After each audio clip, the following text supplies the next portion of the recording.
Integration. Integration is the opposite of derivative. Derivative is somehow whenever we have given some function in a derivative thing, in derivative, if I have given some x cubed, I have to take derivative of this one. I'm going to write it like 3x squared. So this is my derivative. But in case of integration, I have to do the opposite of that thing. So first of all, let's talk about what's actually the integration is. It's the opposite of derivative. And if we see this symbol, it's actually the symbol for the integration. So whatever the function I have should be inside this bracket along with some dx. This dx means that I have to take the integration with respect to x. It can be x, y, z, some any other variable. So it depends. So the other name of antiderivative or integration, we call it the integral, or sometimes we call it integration as well as the antiderivative. So both means the same. You can use any one of these terms to solve this thing. So means the same. Now coming to this antiderivative thing, if we know how to find out the derivative, it will be very easy for us to find out the antiderivative or the integration. So we have to follow some rules. So first of all, we have to see what are the rules here. The first rule is the power rule. Now, what is the power rule actually is? It's integral x to the power n dx. So in this term, I have to add up 1 in the power and I have to divide that thing in the denominator plus c. C is for some constant here. For instance, if I have to apply this power rule on some question, let's suppose my question is x to the cube dx. Now what I have to do, I have to apply the power rule in its power. It's cube here. So I'm going to add 1 in cube and I have to divide that power in the denominator plus c. The c is mandatory in case of integration. Now I have to simplify it. It will be x to the power 4 over 4 plus c. So this is how I apply my power rule. Coming to the next one, we call it the sum rule.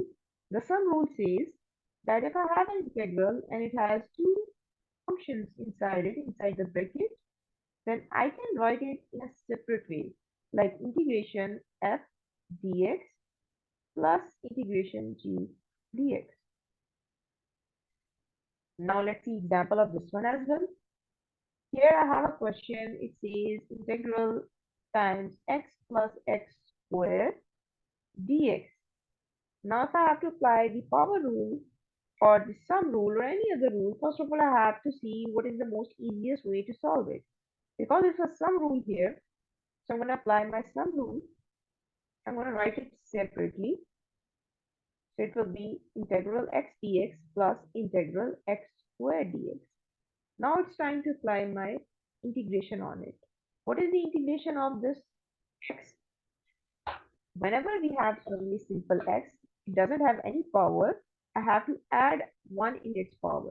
It doesn't have anything in its power, so we assume that it's 1. So it will be 1 plus 1, and I have to divide it in the denominator with it.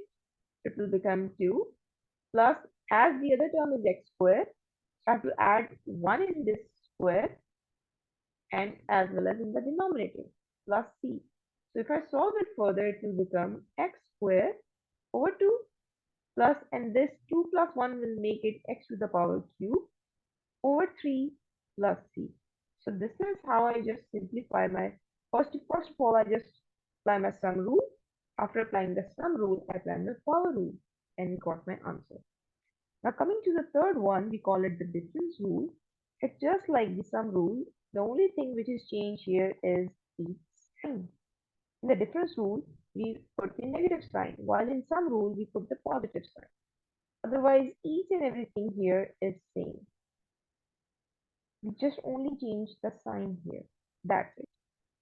Coming to the fourth one, we call it the multiplication rule. Now, what did the multiplication rule say? It says if I have integral c, c is for some constant, and I have my some function inside it, and I have to take integral of it. I can easily put out my constant uh, out of this integral sign. And I can write like this. For instance, if we apply an example here, let's suppose I have integral 2x dx.